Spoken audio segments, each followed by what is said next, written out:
Assalamualaikum warahmatullahi wabarakatuh. Saya Anissa Humaira, dosen Prodi Bioteknologi Fakultas Sains dan Teknologi Universitas Aisyah Yogyakarta dengan nomor NIDN 0520118902 dan dengan nomor NUPTK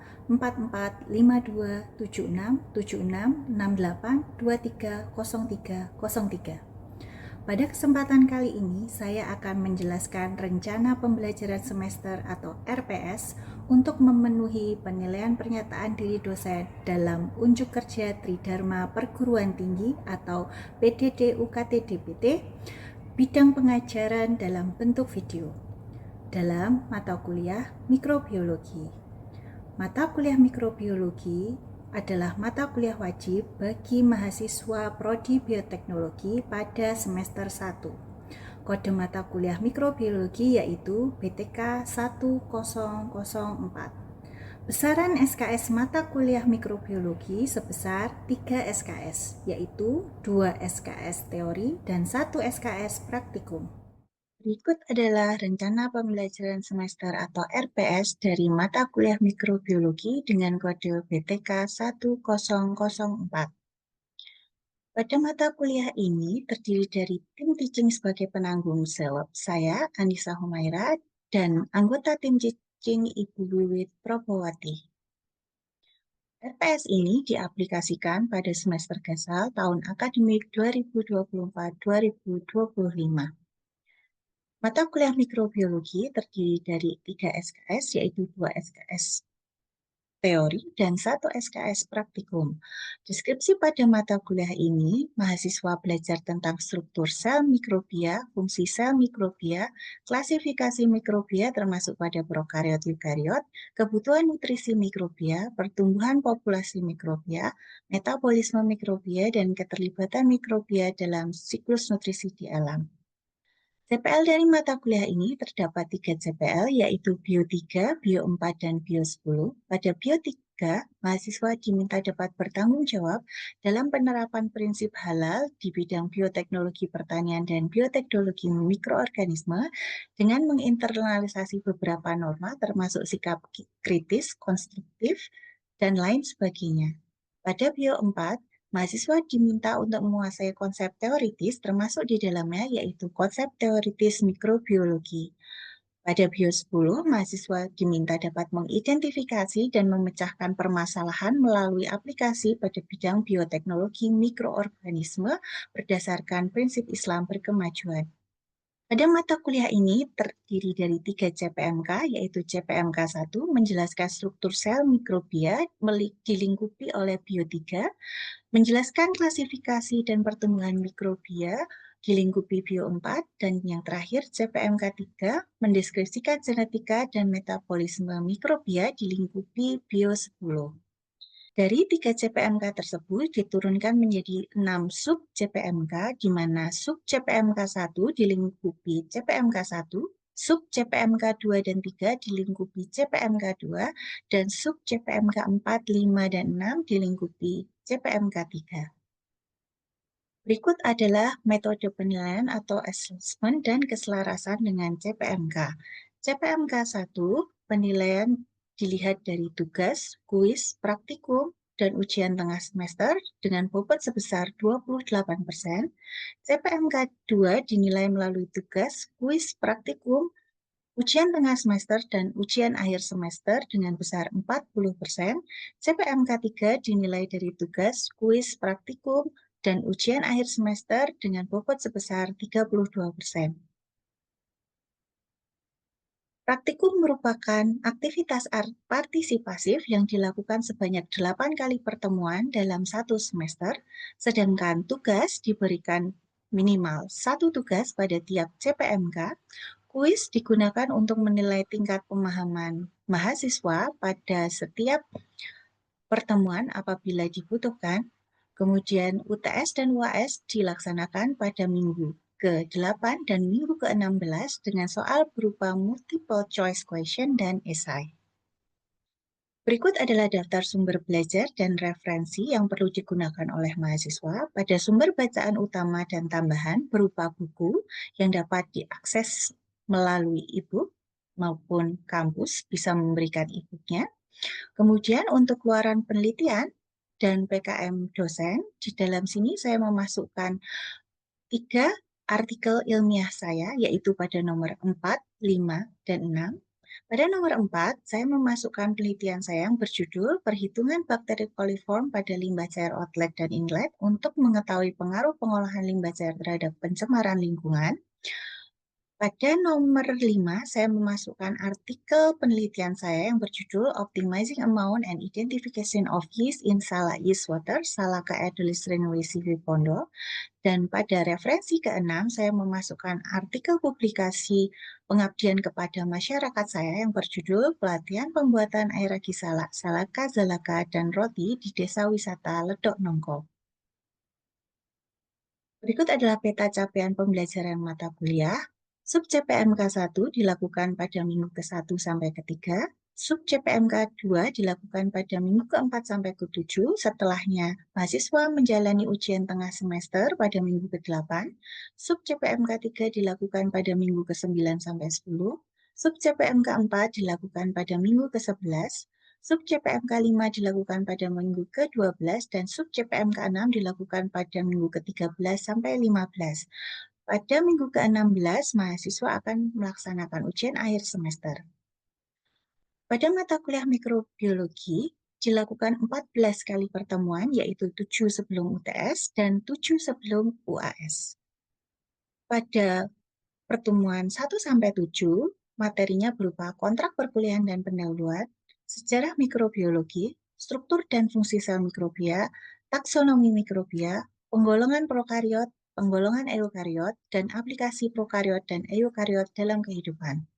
7 pertemuan setelah UTS materinya, nutrisi mikrobia, pertumbuhan populasi mikrobia, metabolisme mikrobia, genetika mikrobia, siklus nutrisi 1 yaitu siklus karbon dan nitrogen, siklus nutrisi 2 yaitu fosfor dan besi, dan yang terakhir aplikasi mikrobia dan siklus nutrisi di alam. Setelahnya, mahasiswa menjalani UAS. Praktikum dilaksanakan 8 kali pertemuan dengan 1 kali asesmen. Pada minggu pertama, pengenalan alat mikrobiologi, teknik sterilisasi, dan metode aseptik. Minggu kedua, media pertumbuhan dan mikroorganisme. Minggu ketiga, teknik isolasi mikroba dan subkultur. Minggu keempat, teknik enumerasi langsung dan tidak langsung. Minggu kelima, pengamatan morfologi mikrobia dan pengecatan. Minggu keenam, uji fisiologis yaitu uji pH, katalase, dan suhu. Minggu ketujuh, uji biologis berupa aktivitas antibakteri. Dan yang terakhir adalah asesmen berupa responsi. Pada video kali ini, saya akan menerangkan mengenai materi genetika mikrobia. Selamat menyaksikan. Selamat pagi teman-teman semua. Pagi. Sebelum kita memulai mata kuliah pada pagi hari ini, silahkan teman-teman berdoa terlebih dahulu. Bisa dipimpin Mas Rai mungkin? Sebelum kita mulai belajar, ada baiknya kita berdoa dulu. Doa mulai. Bismillahirrahmanirrahim. Raditu billahi rabba wa bil islami dina wa bi Muhammadin nabiyya wa rasulah. Rabbi zidni ilma warzuqni fahma. Amin. Dan baca surat Al-Fil. Bismillahirrahmanirrahim. Alam tara kaifa fa'ala rabbuka bi ashabil fil. Alam yaj'al kaidahum fi tadlil wa arsala 'alaihim tayran ababil tarmihim bihijaratin min sijil faja'alahum ka'asfin ma'kul. Sadaqallahul azim. Alhamdulillahirrahmanirrahim. Ya, pada pagi hari ini saya akan melanjutkan penjelasan saya mengenai genetika mikrobia. Di minggu yang lalu kita sudah membahas soal metabolisme ya. Dan pada minggu kali ini saya akan menjelaskan soal genetika mikrobia. Mungkin yang pertama, ada yang tahu genetika itu apa? Ya, Bu. Ya, Mbak Aziza? Jadi genetika ini merupakan salah satu cabang ilmu bioteknologi yang mempelajari mengenai pewarisan sifat dan variasi genetik. Oke, ada lagi mungkin? Saya, Oke, silakan. kalau menurut saya basic dari genetika itu ilmu yang mempelajari gimana sih bagaimana informasi genetika yang tergantung di dalam DNA. Oh ya, keduanya bisa dianggap benar ya, tapi coba kita lihat lengkapnya gitu ya. Nah, jadi kalau menurut bahasa, genetika itu berhubungan ya dengan mekanisme penurunan sifat ya. Di sini artinya ada apa? Ada hereditas, jadi ada penurunan sifat. Nah, di situ tuh kalau kita ngomong genetika mikrobia, berarti di sini adalah yang diturunkan sifatnya dari satu mikroorganisme ke mikroorganisme yang lain. Bagaimana sifat tersebut diekspresikan lah lewat genetika ini. Lewat genetika itu juga kita bisa mengetahui beberapa hal seperti mekanisme molekuler sel, variabilitas suatu organisme, dan evolusi suatu spesies organisme. Jadi kalau misalnya ada perubahan itu kita bisa tahu di sana. Dan di sini kita juga bisa tahu untuk digunakan sebagai alat modifikasi ya. Jadi genetik ini kita bisa modifikasi. Misal kalau teman-teman ingin dapat yogurt yang rasanya lebih enak, nah ini kita bisa modifikasi genetikanya. Atau padi, nah itu padi itu juga kita bisa modifikasi genetikanya. Tapi kalau di sini berarti kita melakukan modifikasi genetika pada mikrobia. Dimana kalau misalnya itu berarti tadi kalau misalnya pengen bikin yogurt yang lebih enak, mungkin lactobacillusnya harus lebih bisa memecah laktosa atau apa gitu. Nah itu adalah alat modifikasinya. Nah di dalam genetika itu ada beberapa definisi ya. Yang pertama adalah gen. Nah, kalau gen ini itu adalah segmen DNA yang tersusun dari rangkaian asam amino penyusun protein. Jenisnya ada mRNA, tRNA, rRNA gitu ya. Kalau M mature ya, kalau T itu berarti untuk messenger dan lain-lain. Kemudian ada juga kromosom. Nah, kalau kromosom itu adalah elemen genetik yang mengandung berbagai gen esensial di dalam sel. Jadi, semua materi genetik yang ada di dalam sel itu dikemas dalam bentuk kromosom. Nah, itu adalah kromosom ya. Kalau genom itu adalah set DNA lengkap dari suatu organisme. Jadi, semua keseluruhan dari DNA yang ada di dalam suatu sel itu namanya adalah genom gitu ya. Jadi genom itu kalau misalnya di eukariot itu ada di nukleus. Tapi kalau di prokariot dalam hal ini mikrobia dia ada berjejer di tengah. Yang berarti artinya kromosom dari mikrobia itu hanya satu ya, cuman ada satu. Tapi kalau misalnya makhluk eukariot ada banyak, misalnya kita ini kan makhluk eukariot ya, punya 23 pasang. Nah, itu gitu. Nah, jadi tadi ya kalau genom itu adalah semuanya itu jadi satu di dalam satu sel. Kalau kromosom itu adalah organisasinya dalam membentuk suatu kemasan genetiknya atau kemasan materi genetiknya ya dalam eukariot. Nah, ini kalau meskipun di sini ditulisnya dalam eukariot, sebenarnya dalam prokariot juga bisa disebut dengan kromosom, tapi kromosomnya hanya satu. Ya. Jadi what is genome? Jadi genome itu adalah keseluruhan. Jadi kalau misalnya ada apapun materi genetik dalam satu sel itu semua jadi genom, gitu ya. Dan ada satu elemen menarik yang berbeda dari yang lain kalau misalnya kita di mikrobia, gitu ya. Salah satunya adalah elemen genetik yang bisa bergerak. Dan ini hanya ada di mikrobia. Kalau di sel yang lain itu tidak ada. Adanya cuma ada di mikrobia atau yang biasa kita sebut dengan non kromosomal gitu ya. Jadi dia di luar kromosom utama, tapi dia bentuknya materi genetik yang biasa kita sebut dengan plasmid ya. Jadi plasmid ini adalah materi yang bergerak gitu kan dari satu sel mikrobia ke sel mikrobia yang lain. Bisa dipindahkan dari satu sel mikrobia ke mikrobia yang lain. Itu disebut dengan plasmid dan dia adalah non kromosomal. Artinya di luar kromosom utama gitu kan. Berarti kalau dalam definisi tadi, misal di dalam mikrobia atau mikroorganisme, yang disebut dengan genom itu adalah kalau dia punya plasmid berarti adalah satu kromosom tadi plus plasmid. Nah, itu adalah genom. Nah, ini plasmid ini hanya dimiliki oleh mikrobia, yang lain tidak punya. Dan ada kekhususan non kromosomal lain. Misal kalau di eukariot itu kita ada mitokondria, tapi kalau di eukariot yang tumbuhan dia punya kloroplas dengan fungsi yang sama. Tapi yang untuk mikroorganisme yang paling khusus gitu ya, yang lain nggak punya itu hanya plasmid. Nah, di sini bentuk dari substansi atau materi genetiknya itu adalah DNA. Kalau DNA apa? Ada yang tahu? Oh ya, DNA apa? Deoksiribonukleat asid. Oh ya, betul. DNA adalah deoksiribonukleat asid. Nah, jadi di sini teman-teman bisa lihat ini adalah bentuk struktur dari deoksiribonukleat asid, dan yang bawah itu adalah RNA. Kalau RNA apa?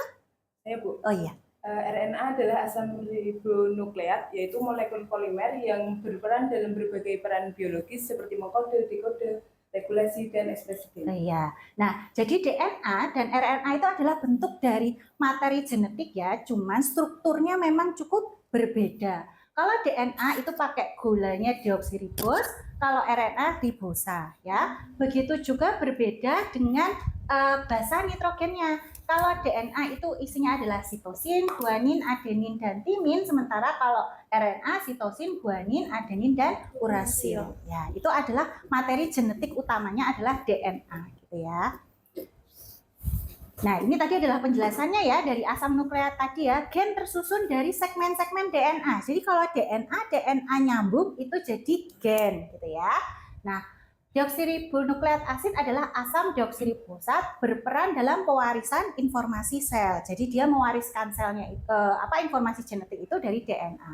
Kalau RNA ribonukleat asid atau asam ribonukleat itu adalah kalau DNA ini ditranskripsi itu nanti akan jadi RNA gitu ya.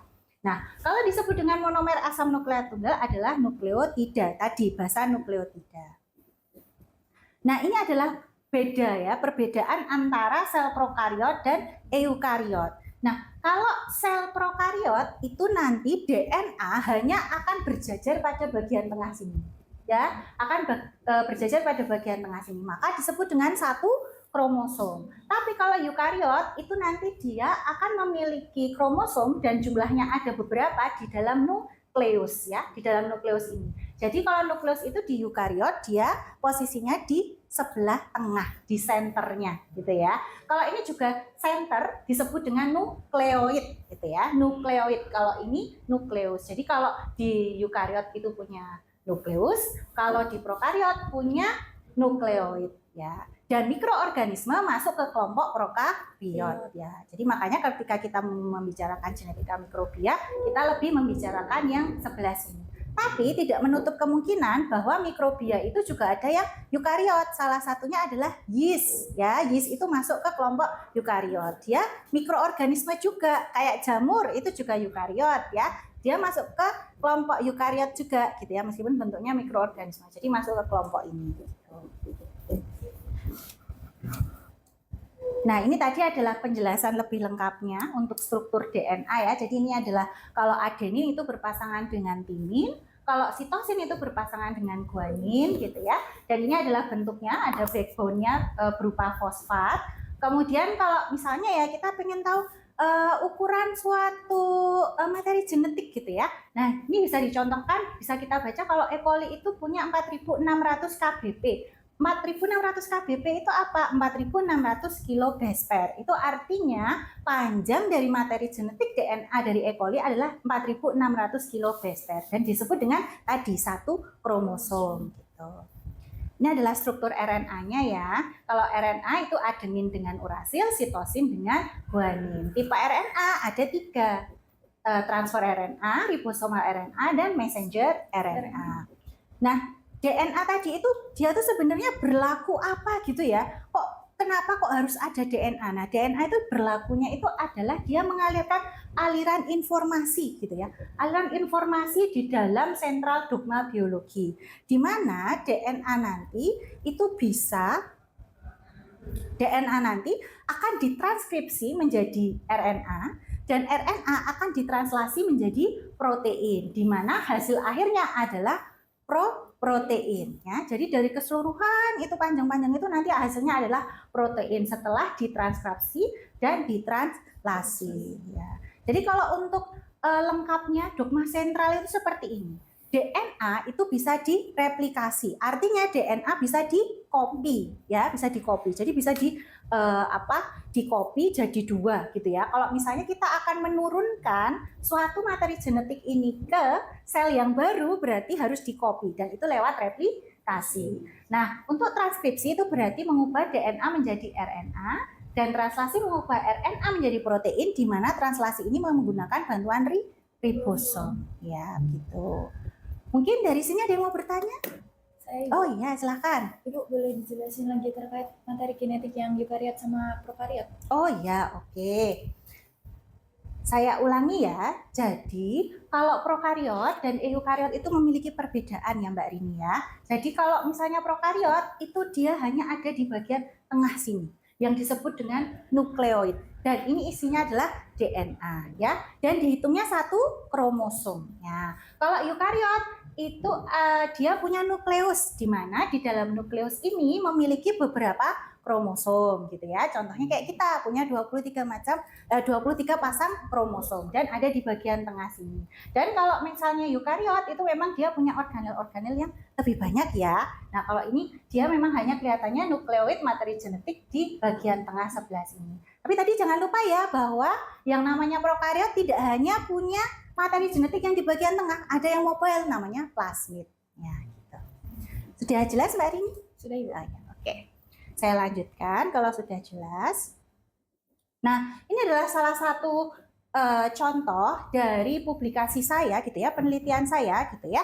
Jadi materi genetik itu selain bisa menghasilkan protein dari proses dogma biologi tadi, dari materi genetik ini kita juga bisa menggunakannya, digunakan untuk melakukan identifikasi gitu ya.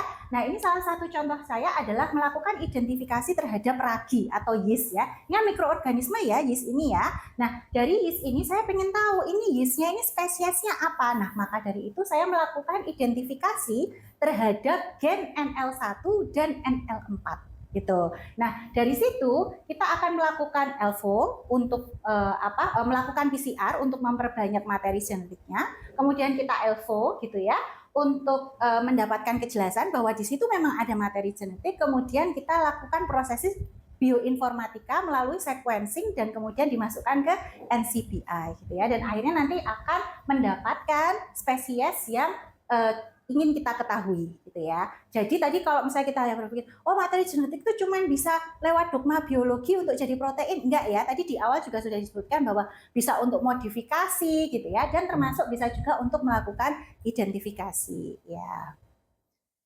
Nah, pada mikrobia ini teman-teman, mikrobia ini sebetulnya dia itu juga punya kecenderungan untuk bisa melakukan transfer materi genetik gitu ya, melakukan transfer materi genetik. Kenapa? Salah satunya adalah tadi karena dia punya materi genetik yang bisa bergerak, yang namanya apa tadi? Plasmidnya. Maka dari itu pada mikrobia sendiri, terutama prokariot gitu ya, nah itu dia bisa melakukan transfer materi genetik melalui 3 cara, yaitu konjugasi, transduksi, dan transformasi. Nah, di sini bisa kita lihat, arti dari konjugasi adalah metode transfer materi genetik dari satu mikrobia ke mikrobia yang lain secara kontak langsung, ya, secara kontak langsung.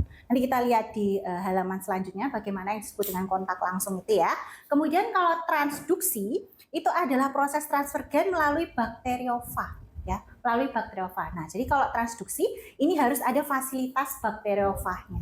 Sedangkan kalau transformasi itu adalah proses pengambilan DNA oleh mikroba dari lingkungan sekitarnya. Ya, jadi dari luar, pokoknya dari mana aja gitu, kemudian masuk dalam sel mikrobia.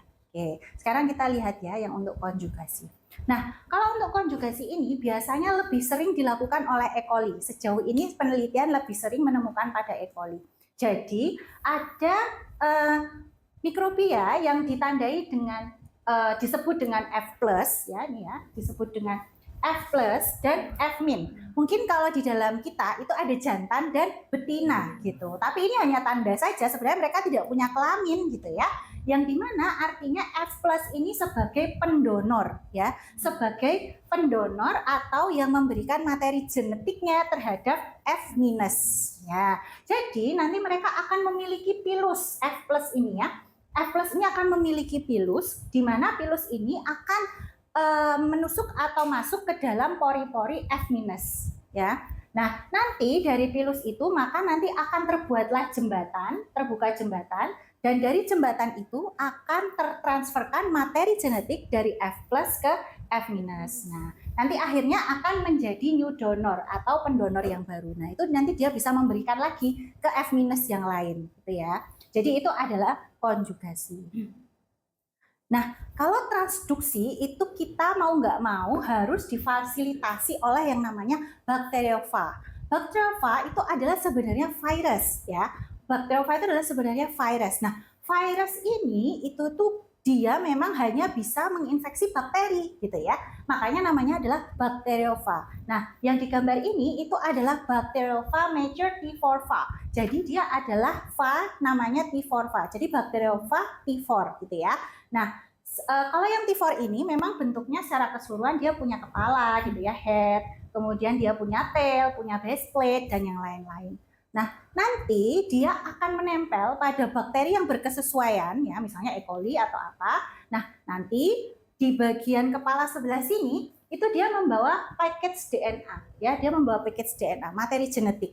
Nah, nanti package DNA yang ada di kepalanya ini akan ditransferkan ke dalam bakteri ya. Mentransfer plasmid bisa, mentransfer DNA juga bisa. Jadi nanti ditransferkan, kemudian setelah ditransferkan nanti dia akan melakukan perbanyakan. Nah, nanti setelah perbanyakan dia akan assembly, dari assembly ini dia akan keluar dan menjadi bakteriofa yang baru. Tapi tidak semuanya bakteriofa itu akan jadi bakteriofa yang baru. Terkadang materi genetiknya itu hanya menempel dan diam saja gitu ya. Tapi kalau dalam gambar ini ceritanya kalau yang bagian atas dia membentuk bakteriofa yang baru gitu ya.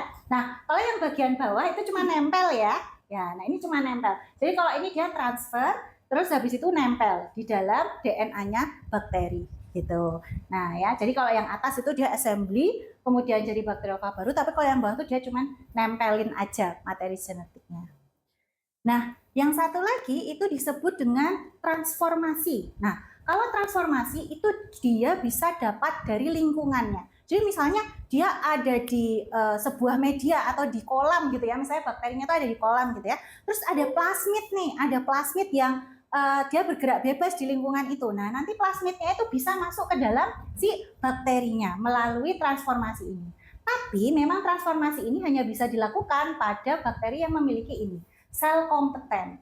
Nah, sel kompeten ini apa artinya? Sel kompeten adalah ketika pori dari bakteri ini tuh terbuka. Nah, itu disebut dengan sel kompeten. Nah, nanti plasmidnya akan masuk ke dalam pori, kemudian dia akan bergabung atau diam di dalam sel tersebut. Dan dia nanti juga bisa ikut bereplikasi, bertranskripsi, dan bertranslasi di dalam bakteri itu. Gitu. Sampai sini ada pertanyaan mungkin? Saya Ibu, Oh ya, silahkan. terkait yang Ibu jelaskan transduksi itu, apakah cuma bakteriofag saja yang bisa melalui proses transduksi? Oh ya. Nah, pada proses transduksi ini memang fasilitasnya hanya lewat bakteriofa saja Mbak Ratih ya namanya ya. Nah, hanya bisa lewat bakteriofa saja karena memang ini adalah satu-satunya tipe dari virus gitu ya. Tipe dari virus yang menginfeksi bakteri. Namanya aja kan bakteriofa ya, artinya adalah virus yang menginfeksi bakteri. Kalau misalnya ada virus lain yang bisa memfasilitasi, nah mungkin pasti namanya juga ada kata-kata bakterinya ya, atau bakteriovirus atau apa. Nah, tapi sampai saat ini, selama ini ya untuk melakukan transduksi termasuk melakukan modifikasi materi genetik, kita biasanya menggunakan bakteriofa. Karena ini yang kita ketahui sampai saat ini gitu ya, yang dia bisa menginfeksi bakteri. Makanya kita pinjam kemampuannya untuk bisa menginfeksi bakteri itu. Itu. Mungkin ada pertanyaan lagi teman-teman? Oke, sudah cukup ya. Mungkin kalau misalnya sudah cukup, saya cukupkan. Tapi sebelum saya cukupkan, silahkan mungkin ada yang bisa menarik kesimpulan pada perkuliahan di pagi hari ini? Saya Bu. Oh iya, silahkan. Mungkin dari pemaparan materi yang Ibu sampaikan tadi dapat disimpulkan bahwa kalau genetika itu tuh merupakan mekanisme penurunan sifat dari mikroorganisme yang satu dengan yang lain, terus untuk diekspresikan nantinya. Nah, terus kalau misal pada prokariot itu materi genetiknya itu berupa DNA dan satu kromosom, dan itu dapat terjadi transfer genetik itu melalui proses konjugasi, transformasi, dan transkripsi. Oke, cukup ya, sudah cukup bagus kesimpulannya Mbak Inga ya, namanya. Iya. Terima kasih.